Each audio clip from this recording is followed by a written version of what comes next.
When it rains, it pours, as the old saying goes. As it happened, it was raining in Paris on the 5th of October, 1789, putting an end to a weeks-long dry spell. Traffic churned the muck until the streets were caked in mud. But the mud was not on the minds of the Parisians, for whom so much upheaval, so much unrest, and so much discontent were finally about to boil over. Well, yeah, you might be saying, but we already know that there's rioting and protesting all over France. In September, peasants in Orléans had descended upon an army unit escorting grain, prompting heavy-handed repression. Elsewhere, workers destroyed factory equipment, torching their manufactories to the ground. And in Paris, after the recent fall of the Bastille, demonstrations and mob violence were daily occurrences. But these revolts are flash fires, spontaneous outbursts that fizzle out after a few days. October's outburst would be different in its nature, its size, and its disproportionate influence on later events. We're talking about a full-blown revolt. Throughout summer in Paris, and now into autumn, paranoia had run its course, percolating down throughout all orders. By October, debts were coming due, and already suffering immensely from yet another ill-timed shortage of bread and food, the peasantry's paranoia fed into their rising discontent. Sensing some weeks prior that Paris was on the verge of revolt, the Minister of Foreign Affairs, the Comte de Montmorin, had ordered, on September 12th, the elite Flanders regiment to garrison the Palais Versailles, not only to protect the king, but also to deter any aggression in the first place.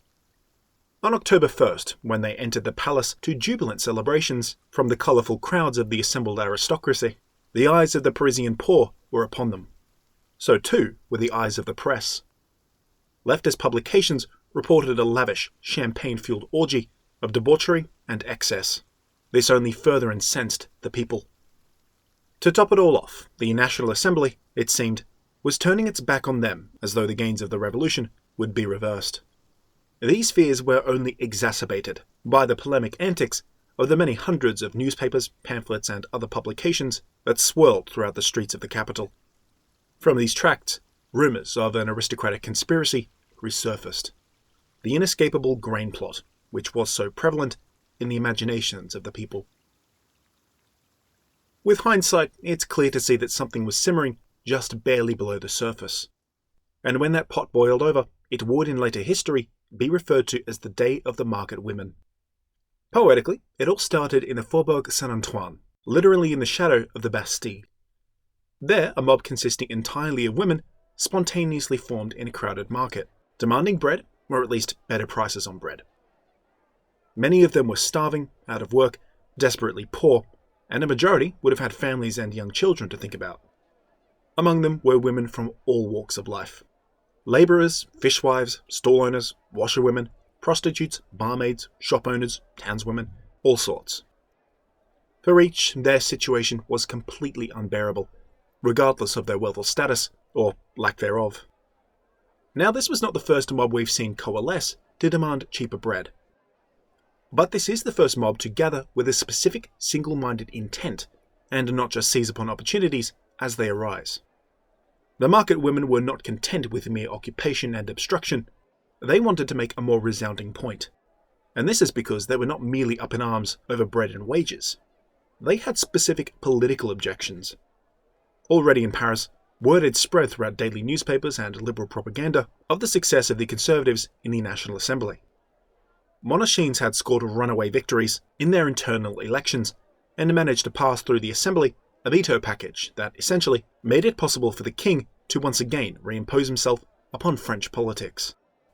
To Parisians, this state of affairs was intolerable for as long as the king refused to abide by the August decrees or the rights of man. Consternation at this and other news served as fuel to the fire for seething discontent. The promises of the revolution were being made mute in the face of stalwart institutional resistance. Thus, the character of the mob that assembled was inherently revolutionary. They intended to disrupt city activities, to occupy public spaces, and demand change, at pitchfork point if need be, from the National Assembly and the Paris Commune. To begin with, the mob advanced on the nearby church of Sainte-Marguerite, whereupon the bell was rung for the whole city to hear. Cries shot up from amidst the din created by its huge brass bell, demanding fellow Parisians to take up arms. Not long after, the market women shifted their attentions to the Place de Grève, where the Hôtel de Ville was located. For some months, the square before the hotel had been a meeting point for out-of-work and disaffected Parisian poor. The intention of the market women was likely to join the crowds there and face the National Assembly and the Paris Commune directly. Mid-morning, and the guards of the hotel were disarmed and turned aside as the mob ransacked the building, stealing valuables, destroying documents, and claiming whatever guns and ammunition could be found. Before the assembly even had time to mount a response, to negotiate or attempt to disperse the mob, the market women were already off again in the opposite direction. This time, headed to the gilded gates of the Palais Versailles, where they would make the deeply unpopular king and queen witness their wrath firsthand. The market women gained more bodies on the way to Versailles, often forcing at gunpoint women to join the march of some 6,000 protesters. In one instance, a nurse was threatened with a beating if she didn't join, despite her complaints that she hadn't had breakfast yet. Another woman, a bourgeois shop owner this time, was accosted in the street. She claimed that her flimsy slippers were not fit for a march, but this failed to sway the market women, and soon enough she was helping to drag a cannon down the cobblestones. Rain still falling, the market women invaded Versailles in the early evening, whereupon they wasted no time in making their presence known by lighting some bonfires, chanting loudly, and proudly displaying their captured, or shall we say commandeered, pieces of cannon. Now, as early as that morning, Louis had received word of the approaching mob as he was out shooting. Even cutting his expedition short, it was not until 3 o'clock in the afternoon that he fully came to grips with the scale of the problem. At an emergency council meeting, his ministers urged him to flee while he still could to the Hôtel de Rambouillet. But the king erred, struggling with the thought of how his flight would be perceived in the press and by the people. As Versailles was blockaded, and Louis prevaricated, a portion of the mob split off and besieged the nearby hall of the National Assembly. Yep, still that tennis court from June. For several hours, they held hostage the few hundred delegates, unlucky enough to have been caught inside at the end of their day's debates. Literally being held at gunpoint, or in many cases pitchfork point, Bailly pleaded in vain for the mob to bugger off. It was not until Mirabeau took charge, and shouted in his customarily commanding voice for the withdrawal of all strangers, that people took the hint. Most left because they liked and respected Mirabeau, but more than a few stayed in the hall, mostly prostitutes, and if rumours are to be believed, more than a few paid agents of the Comte d'Artois. Apparently these lingering few failed to observe any of the social etiquette required of them when conversing with members of the National Assembly. As one eyewitness reported, they addressed the delegates with a coarse familiarity. For example, the market women referred to Mirabeau as our little mother, which might sound a bit weird to us, but was actually a very endearing and often used familiarism at the time. The Comte was above such flattery though, and probably left around this time, palming the job of placating the crowd off to President Mounier. Freshly elected President Mounier was no Mirabeau, however, and rather than face the crowds, promptly departed for the palace to request the intervention of the king. But while he was away, the Abbé Mouret, Bishop of Laon, made a bit of a hash of things and got the crowd whipped up into a fervour. This crowd of peasants, prostitutes and paupers, not shy of vulgar turns of phrase or lewd innuendo, made things properly awkward for Mouret. It was impossible for this man of God to deny them their fun. Some snagged smooches, and others got into whatever alcohol there was to be found. Indeed, there was a lot of drinking, gambling, and other fun and games. I suppose it must have been a relief to the assembly. A mob bursting in wanting to drink and just sort of hang about was a whole lot better than the alternative. Now in the meantime, Mounier had not been idle. Seizing upon a clever little scheme, he picked out a small party of 5 women from among the protesters, 4 working class and 1 well-to-do townswoman. Granted permission to attend the king, Mounier and his pluses still found Louis deep in deliberations at the emergency meeting. Offering them wine, Louis inquired as to their wants. One of the younger women answered, stating that all they wanted was bread. Supposedly, the king's response was suitably romantic. "You know my heart. I will order all bread in Versailles to be collected and given to you." At this point, the madame fainted, only to be revived with smelling salts. She wanted to show her gratitude and asked Louis to kiss her hand. Taking the proffered palm, the king replied that he could do one better, and gently kissed her on both cheeks. Very nice and very French, but perhaps not very true. That being so, it was the case that Louis promised to divert grain from Versailles to Paris to alleviate their hunger. Returning to their fellow Parisians, the delegation relayed the king's promises. For some, these were good enough, and they returned to Paris. But for those who had been there since the early morning, whose bellies were empty, and to whom royal promises rang equally as hollow, well, they didn't budge. The market women viewed the whole affair as a debacle. As far as they were concerned, it was theatre, intended to sway them from their original goal. Even a few hours later, when the king made a written confirmation that he would work with the Paris Commune to deliver bread to the people, the market women remained unconvinced.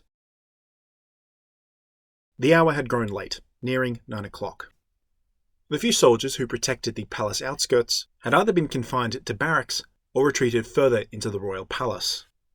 Knowing that a confrontation was likely, the National Guard had been mobilized at around 6. Back at the Hôtel de Ville, they assembled in full strength, 20,000 in all.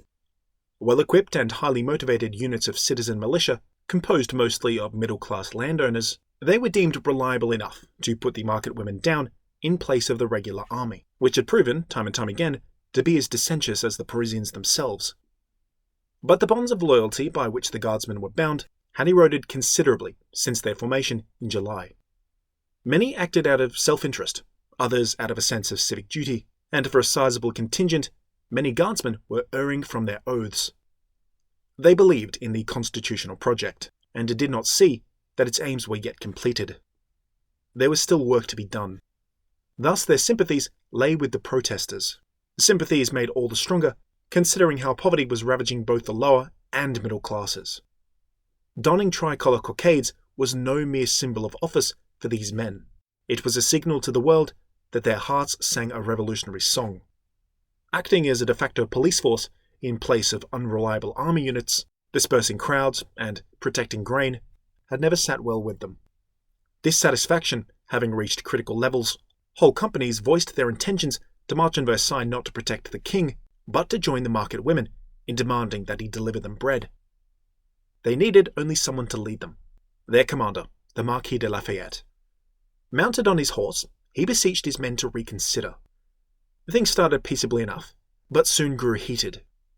Under threat of mutiny or even a lynching, Lafayette reluctantly agreed to command the troops into Versailles. With him went 2 delegates from the Paris Commune, there to recall the king to Paris, ostensibly to keep him from harm, but also to gain concessions in his moment of weakness. Mounier could sense that something was wrong. Most of the mob lingered, and the guard's intentions were suspect. Racing back to the royal palace, he managed to convince the royal family that they had to flee. Broglie and other senior military advisors urged the same. Even though the National Guard were coming, their intentions were as yet unknown to Versailles. Necker and Louis' civilian advisors, however, were sure that Lafayette had a good grip on the Guard. After some persuading, Louis concurred with them and chose to remain, even as many of his courtiers were desperately fleeing whilst there was still a chance. By midnight, that opportunity to flee was past. The Guard marched into town, and it was immediately undeniable that they were there to bolster the mob. With renewed passion, they pressed the ornate, gilded gates of the palace grounds. Hastily, Lafayette was ushered inside along with the delegates. Without delay, the Marquis addressed the king, making the case for the market women. It was not merely cheaper bread that they demanded. It was guarantees that prices would remain low going forward. A few representatives for the market women stepped forward and echoed Lafayette. Affected by their sincerity, Louis stated that the suffering of the people caused him great pain, and that he would hear from them what he could do to alleviate their plight. To that end, the Commune's delegates came forward and proposed an emergency session of the National Assembly to be called immediately, run by any delegates at hand. But that was not all. For the situation outside to be resolved, it would not be sufficient to merely promise more bread and better prices, as the experience of the last few hours had demonstrated. Louis was going to have to make more meaningful concessions. Firstly, and most obviously, the August decrees and the rights of man had to be recognized in full and officially endorsed. Next, the Flanders Regiment, which garrisoned Versailles, would need to be relieved of its duties by the National Guard. And last but not least, for their own safety, and to keep them from the malign machinations of the aristocracy, the royal family could not remain in the palace. The royal family had to take residence in Paris, where they could be kept from harm by both the Commune and the Assembly. Louis took his time responding. Enemy literally at the gates, and the life of his family in peril. Even here, he dallied. Safety was far from guaranteed. Lafayette only had a tenuous grip on the guard, and the anger of the mob grew with every tick of the clock. When dismissed and sent away, both the Commune's delegation and the mob's delegation spread word of Louis's hesitance, further enraging the mob.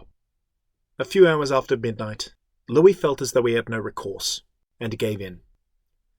He agreed to unconditionally recognize the August decrees and the rights of man, and to dismiss the Flanders Regiment. As if to seal the deal, Louis stuck a revolutionary cockade to his jacket when it was offered.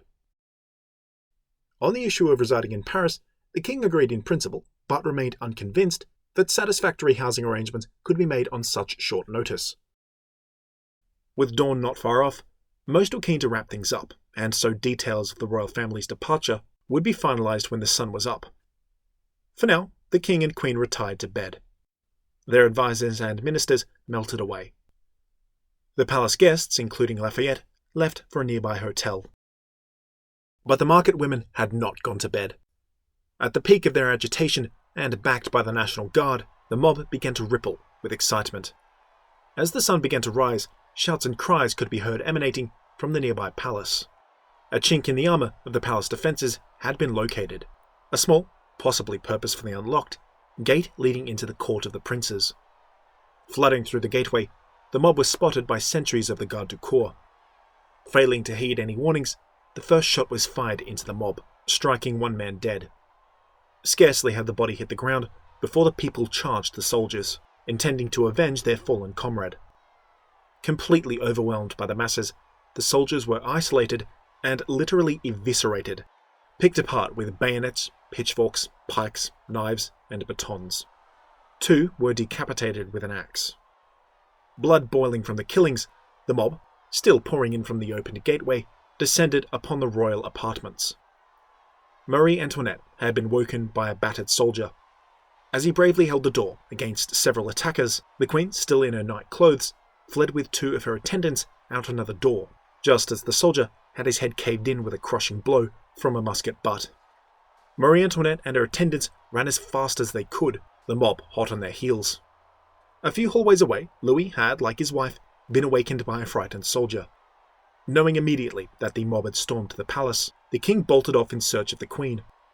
A secret passage, sequestered behind a bookshelf, led all the way to the queen's room. But once there, the king found the room ransacked, the bed hacked and slashed to pieces, and the blood from the wounded soldier glistening on the floor.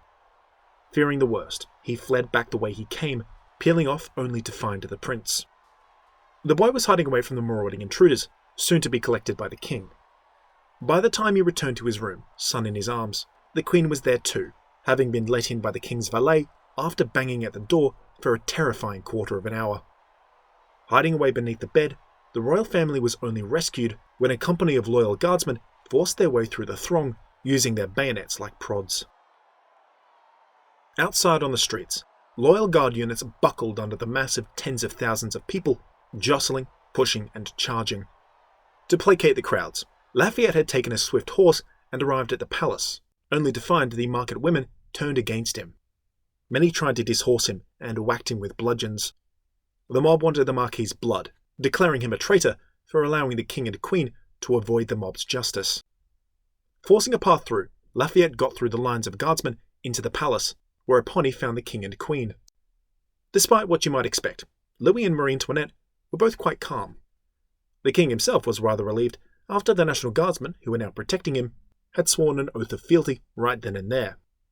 After courtesies were exchanged, Lafayette's suggestion was to have the king and queen put up on the balcony, and to have the crowds air their grievances from there. As usual, the Marquis's instincts were spot on.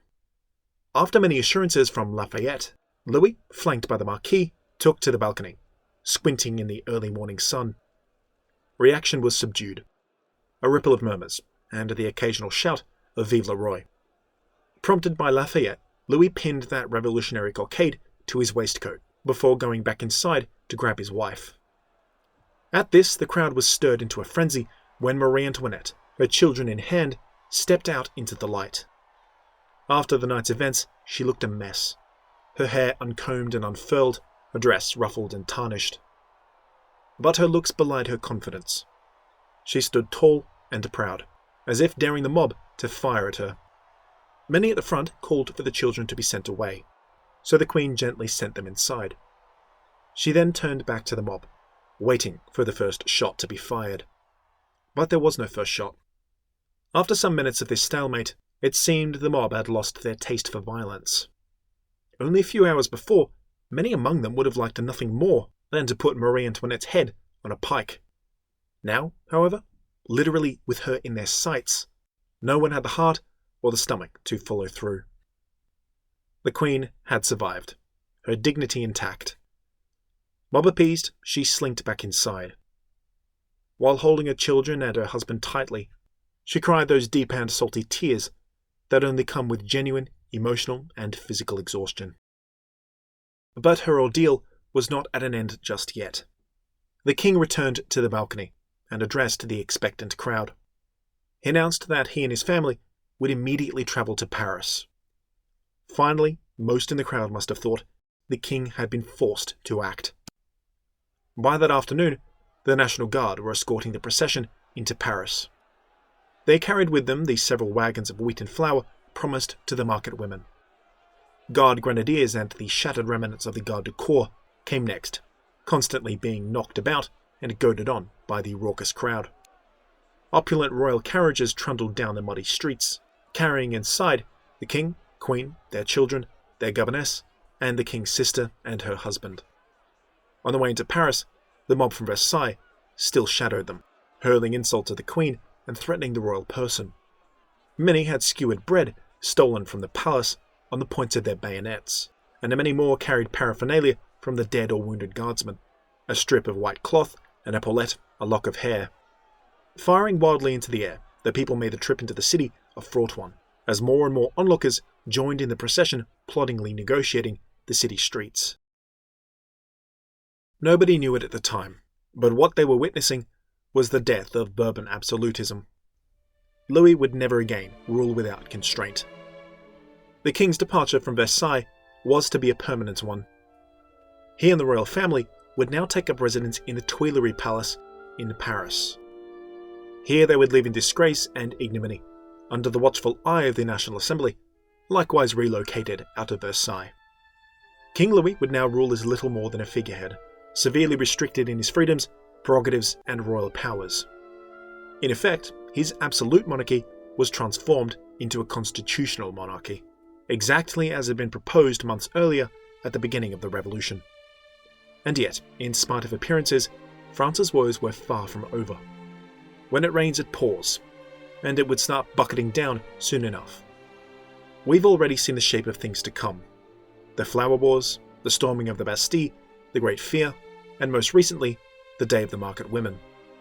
The will of the people shall continue to impose itself upon the French political and social scene. Mob violence, rioting, looting, parading, and demagoguery.